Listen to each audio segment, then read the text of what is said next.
চাইনিজদের মধ্যে কি কোরআন আছে? আছে? তাহলে সারা বিশ্বের ব্যবসা এবং টেকনোলজি, প্রযুক্তি, হ্যাঁ, এই যে ইলেকট্রনিক ডিভাইস গুলো সবকিছু ওদের নিয়ন্ত্রণে কেমন করে? পরিশ্রম। কারণটা কি? পরিশ্রম, জ্ঞান, ওই সেকশনে তারা যোগ্যতা অর্জন করেছে। এখন যদি চায়নার মানুষরা, আল্লাহ আল্লাহ কবুল করে, যদি চায়নার মানুষরা দেখা যায় যে আগামী 10-20 বছর পর এরা বেশিরভাগই মুসলিম হয়ে গেল, কথার কথা, তাহলে ওদের ওই জ্ঞানটা, বৈষয়িক সেই জ্ঞানটা আর ইসলামিক এই ইমান যখন একত্রিত হবে, ওরা শক্তিশালী হবে না? ওরা কিন্তু তখন বেশি শক্তিশালী হবে। কথা কি বুঝতে পারছেন? অঙ্ক কোনো অনইসলামিক সাবজেক্ট নয়, ইংরেজি কোনো অনইসলামিক সাবজেক্ট নয়, বিজ্ঞান কোনো অনইসলামিক সাবজেক্ট নয়, চিকিৎসা শাস্ত্র কোনো অনইসলামিক সাবজেক্ট নয়, ইঞ্জিনিয়ারিং কোনো অনইসলামিক সাবজেক্ট নয়। এগুলো কি, এই জ্ঞানগুলো কি আমরাই মানে প্রডিউস করেছি, না এই জ্ঞান আল্লাহ আমাদেরকে দিয়েছিলেন? বলেন তো।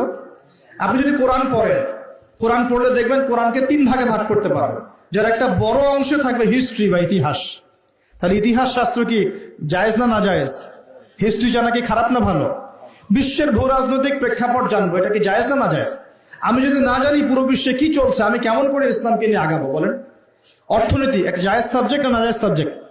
ইকোনমিক্স যদি আমি না বুঝি, তাহলে আমি ব্যাংকিং সিস্টেম, ফাইন্যান্স কেমন করে লঞ্চ করবো, কিভাবে আমি এটাকে ডিল করবো? এখানে একটা শুরু থেকে সমস্যা হয়ে আসছে, আমরা দুটোকে একত্রিত করতে ব্যর্থ হয়েছি। তাহলে যে প্রতিষ্ঠানগুলো আছে, এগুলোকে যদি আমরা একটু সিলেবাসে কিছুটা পরিবর্তন আনার চেষ্টা করি, আমার মনে হয় আগামী 5 থেকে 10 বছরের মধ্যে আপনি একটা প্রজন্ম তৈরি করতে পারবেন, যারা বলবে না যে মানব থেকে আমি হয়েছি, যারা বলবে আমরা আল্লাহ থেকে হয়েছি ইনশাআল্লাহ, আমরা আল্লাহ থেকে এসেছি, আল্লাহ ফিরে যাবো ইনশাআল্লাহ, আল্লাহ আমাদেরকে সৃষ্টি করেছেন, আমরা তার কাছেই ফিরে যাবো ইনশাআল্লাহ। ইন্না লিল্লাহি ওয়া ইন্না ইলাইহি রাজিউন। তারা যত বড় সেকশনেই যাক না কেন, তারা কোরআন সুন্নাহর জ্ঞান ভিতরে লালন করবে, আমল করবে, সুনাগরিক হবে ইনশাআল্লাহ। এটা একটা অপশন। আর একটা অপশন, এখন যদি প্রতিষ্ঠানের পরিচালকরা এটাতে রাজি না হন, সামাজিক সাপোর্টটাও না পান, তাহলে কি করবেন? তাহলে অপশন হচ্ছে যারা সামর্থ্যবান, শোনেন, যারা সামর্থ্যবান, যাদের যোগ্যতা আছে, যারা বিষয়গুলো বোঝেন, ভাবেন, এবং যারা চান না যে আমাদের প্রজন্মগুলো ধ্বংস হয়ে যাক, নতুন নতুন শিক্ষা প্রতিষ্ঠান গড়ে তোলেন, নতুন নতুন মাদ্রাসা গড়ে তোলেন, নতুন নতুন স্কুল গড়ে তোলেন, নতুন নতুন কলেজ গড়ে তোলেন, এমন কিছু করেন, নতুন গড়ে তোলার পরে এগুলোর মধ্যে আপনি কম্বাইন্ড এডুকেশন চালু করে দেন, আগামী 10 থেকে 20 বছর পর একটা ভালো ফলাফল পাবেন ইনশাআল্লাহ। আর একটা অপশন, অপশনগুলো মনে থাকবে তো ইনশাআল্লাহ। উপর লেভেল থেকে যদি হয় আলহামদুলিল্লাহ, আমরা সুন্দর করে সহযোগিতা করতে পারবো, কারণ আমরা সহযোগিতাই করতে চাই যদি আমাদেরকে মূল্যায়ন করা হয়। ওই যে বললাম 1 বছর লাগবে আমার ইনশাআল্লাহ। ওই যে ইউসুফ আলাইহিস সালাম বলেছিলেন না, ইউসুফ আলাইহিস সালাম কি বলেছিলেন? যে আমি সাদিক, আমি আমিন। হ্যাঁ, আয়াতটা কি? যখন মিশরের রাজা তাকে বলেছিলেন যে আমি স্বপ্ন দেখেছি এই 7টা জীর্ণশীর্ণ গাভীকে, 7টা জীর্ণশীর্ণ গাভী খেয়ে ফেলছে বড় বড় গাভীকে, দুর্ভিক্ষের স্বপ্ন দেখলেন, তখন ইউসুফ আলাইহিস সালাম বলেছিলেন যে আমি হচ্ছি এই বিষয়টা সম্পর্কে দক্ষ এবং এই বিষয়ের জ্ঞান আমার কাছে আছে, আমি বিশ্বস্ত, তিনি বলেছিলেন, মনে আছে?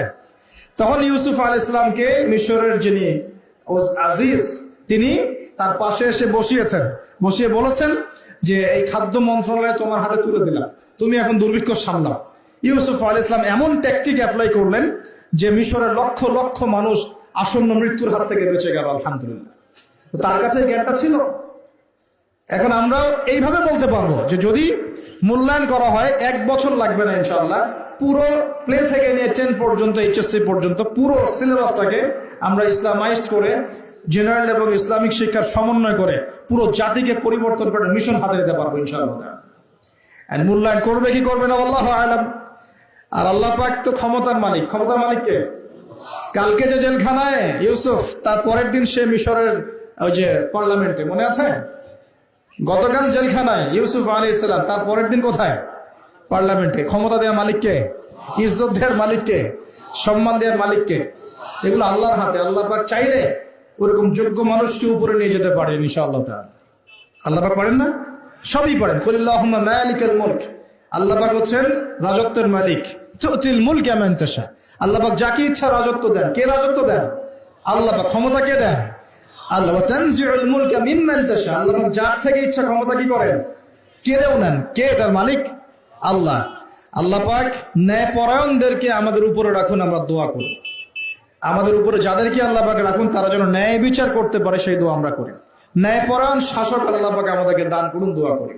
আমরা কারো পক্ষে বিপক্ষে কখনো কথা বলতে যাবো না, কারণ এখানে একটা সো কল্ড পশ্চিমা ডেমোক্রেসি চলছে। এখানে পক্ষপাতিত্ব করতে গেলে আমরা জালেম হয়ে যেতে পারি। দোয়া করতে হবে যে আল্লাহ পাক আমাদের উপরে যেন সৎ, যোগ্য এবং ন্যায়পরায়ণ শাসক আল্লাহ পাক আমাদেরকে দান করেন, বলি আমিন। এবং তাদেরকে ন্যায় বিচার করার তৌফিক আল্লাহ পাক দান করেন। আল্লাহ পাক এমন শিক্ষা ব্যবস্থা প্রণয়ন করার তৌফিক দান করেন যার মধ্য দিয়ে যেন আমাদের ছেলেমেয়েরা, আমাদের সন্তান সন্ততিরা আগামী 5-10 বছর পরে যারা আসবে তারা এই বাংলার মাটিতে জেনারেল শিক্ষায়ও শিক্ষিত হবে ইনশাআল্লাহ, ইসলামিক শিক্ষাও শিক্ষিত হবে ইনশাআল্লাহ। তারা মসজিদের ইমামও হবে, অর্থনীতির বিষয়ে বুঝবে। তারা ডক্টরও হবে, হাফেজও হবে, তারা ইঞ্জিনিয়ারও হবে ইনশাআল্লাহ। এদিকে দেখবেন সে দিনের বেসিক জ্ঞান অর্জন করে মোটামুটি মিশকাত দাওরা পর্যন্ত পড়ে ফেলেছে ইনশাআল্লাহ। সম্ভব, এটা অসম্ভব কিচ্ছু না। একটা 4 বছরের বাচ্চা, 4 বছরের একটা বাচ্চা মিনিমাম 200টা শব্দ মুখস্থ করতে পারে। 4 বছরের বাচ্চা। একটা 5 থেকে 6 বছরের বাচ্চা একই সাথে 3টা ল্যাঙ্গুয়েজ শিখতে পারে। 4 থেকে 6 বছরের বাচ্চা। এটা পড়েন, প্যারেন্টিং সম্পর্কে পড়েন, এডুকেশন সিস্টেম নিয়ে ঘাটাঘাটি করেন। বড় বড় কান্ট্রিগুলোর দিকে তাকান। আচ্ছা, সেকুলার কান্ট্রির দিকেই তাকান, ব্রিটেনের দিকে তাকান, কানাডার দিকে তাকান, আপনি অস্ট্রেলিয়ার দিকে তাকান, ঠিক আছে, মিডল ইস্টের কান্ট্রিগুলোর দিকে তাকান। দেখেন ওরা শিক্ষা ব্যবস্থাকে কিভাবে ঢেলে সাজাইছে। ওরা শুধু একমুখী শিক্ষা যাচ্ছে না। উত্তর কোরিয়ার নাম শুনেছেন কিনা? আচ্ছা, চায়নার কথা বলি, উত্তর কোরিয়া পরে। চাইনিজদের মধ্যে কি কোরআন আছে? আছে? তাহলে সারা বিশ্বের ব্যবসা এবং টেকনোলজি, প্রযুক্তি, এই যে ইলেকট্রনিক ডিভাইস গুলো সবকিছু ওদের নিয়ন্ত্রণে কেমন করে? পরিশ্রম। কারণটা কি? পরিশ্রম, জ্ঞান, ওই সেকশনে তারা যোগ্যতা অর্জন করেছে। এখন যদি চায়নার মানুষরা আল্লাহ কবুল করে, যদি চায়নার মানুষরা দেখা যায় যে আগামী 10-20 বছর পর এরা বেশিরভাগই মুসলিম হয়ে গেল, কথার কথা, তাহলে ওদের ওই জ্ঞানটা, বৈষয়িক সেই জ্ঞানটা আর ইসলামিক এই ইমান যখন একত্রিত হবে, ওরা শক্তিশালী হবে না? ওরা কিন্তু তখন বেশি শক্তিশালী হবে। কথা কি বুঝতে পারছেন? মনে করেন উত্তর কোরিয়া, ওরা এখন খালি পারমাণবিক মিসাইল বানায়, খেয়াল করছেন কি? ওটা দিয়ে আমেরিকাকে ভয় দেখায়। তো আল্লাহ যদি কবুল করেন, ওরা যদি বেশিরভাগ মানুষ আগামী 20 বছর পর মুসলিম হয়ে যায়, ওরা শক্তিশালী হবে না আমরা? এটা বুঝতে হবে যে মানুষের জ্ঞানকে অবমূল্যায়ন করা যাবে না। ওই জ্ঞান ঠিক আছে, এর মধ্যে ইসলামিক জ্ঞানটাকে ইনজেক্ট করলে একটা ভালো প্রজন্ম আপনি তৈরি করতে পারবেন ইনশাআল্লাহ। এটাই আমাদের উদ্দেশ্য, এটাই আজকের কথা বলার মূল উদ্দেশ্য।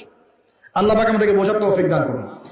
ইসলামিক জ্ঞানটাকে সর্ব জায়গায়, সর্বমহলে ইনজেক্ট করার চেষ্টা করতে হবে। আল্লাহ পাক আমাদের সবাইকে এই কথাগুলো বোঝার তৌফিক দান করুন। এবং এতে কোনো ক্ষতি নাই, এতে আমাদের লাভ, আমাদের পরিবারের লাভ, আমাদের সন্তানদের লাভ, এবং পরের প্রজন্ম যেটা আসবে ওরা আমাদের জন্য দোয়া করবে ইনশাআল্লাহ। বলবে যে আল্লাহর সৌভাগ্য যে আমরা আমাদের উপরে এমন মানুষদেরকে পেয়েছিলাম যারা ইসলামকে ধ্বংস করে নাই, ইসলামের বিজয়ে অগ্রণী ভূমিকা পালন করেছে। আলহামদুলিল্লাহ।